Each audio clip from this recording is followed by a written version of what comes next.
కర్నూలు జిల్లా ఎమ్మిగనూరు పట్టణంలోని స్థానిక వైఎస్ఆర్సీపీ కార్యాలయం నందు ఎమ్మిగనూరు ఇన్ఛార్జ్ బుట్టా రేణుక ఆదేశాల మేరకు వైఎస్ఆర్సీపీ పార్టీ కార్యాలయం నుండి భారీ సంఖ్యలో వైఎస్ఆర్సీపీ శ్రేణులు పట్టణంలోని విద్యుత్ కార్యాలయం వరకు ర్యాలీగా వెళ్లి విద్యుత్ కేంద్రం వద్ద నిరసన వ్యక్తం చేశారు.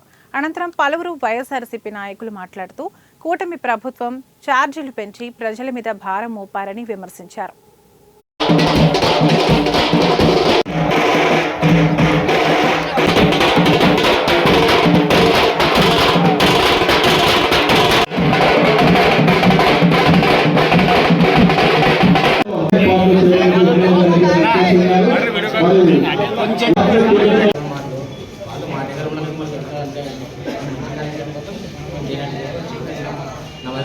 సంఘం మొత్తం పివి జయనాగేశ్వర రెడ్డి గారి ఆధ్వర్యంలో తెలుగుదేశం పార్టీలో చేయడం జరిగింది. ఈ విషయంలో నిన్న ఒక చోటమోటా నాయకుడు ఏదో బెదిరించి పిలుచుకుంటున్నారు, అది చేసి వ్యాపారస్తులను బెదిరిస్తున్నారు. ఒకటే మాట చెప్తున్నాం, జయనాగేశ్వర రెడ్డి గారికి ఆదేశాలు ఇస్తే వైఎస్ఆర్ కాంగ్రెస్ పార్టీలో నీతో సహా జెండా పట్టి ధైర్యం చేయలేవని చెప్పి ఈ సభాముఖంగా తెలియజేసుకుంటున్నా. అదే మాదిరిగా వ్యాపారాల్ని బెదిరించడం అది మీకే సాధ్యము.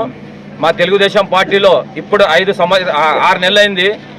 ఎక్కడైనా మా పార్టీ తరఫు నుంచి కానీ మా నాయకుల తరఫు నుంచి కానీ ఎవడైనా కబ్జాల విషయాలు కానీ ఏదైనా బెదిరించడం విషయాలు కానీ ప్రజలు ఎవరైతే తీర్పునిచ్చి గెలిపించారో అది ప్రజల అభిమతంగా ఎమ్మిగనూరు ప్రజల అభిమతంగా ఈరోజు కూటమి అభ్యర్థిగా గెలిచిన జయనాగేశ్వరుడి దగ్గరికి వచ్చి తెలుగుదేశం పార్టీని ఇంకా బలోపేతం చేయాలా, వారి వర్గాలకు సంబంధించిన సమస్యలు గత 5 ఏళ్లుగా ఏ ఒక్క పని కూడా చేయనటువంటి ప్రభుత్వాన్ని వదిలేసి ఆ పార్టీకి నామం పెట్టి వదిలేసి నమస్కారం పెట్టి ఈరోజు తెలుగుదేశంలో చేరిన కటికలందరూ కూడా నేను పేరు పేరున ధన్యవాదాలు తెలియజేస్తున్నాను.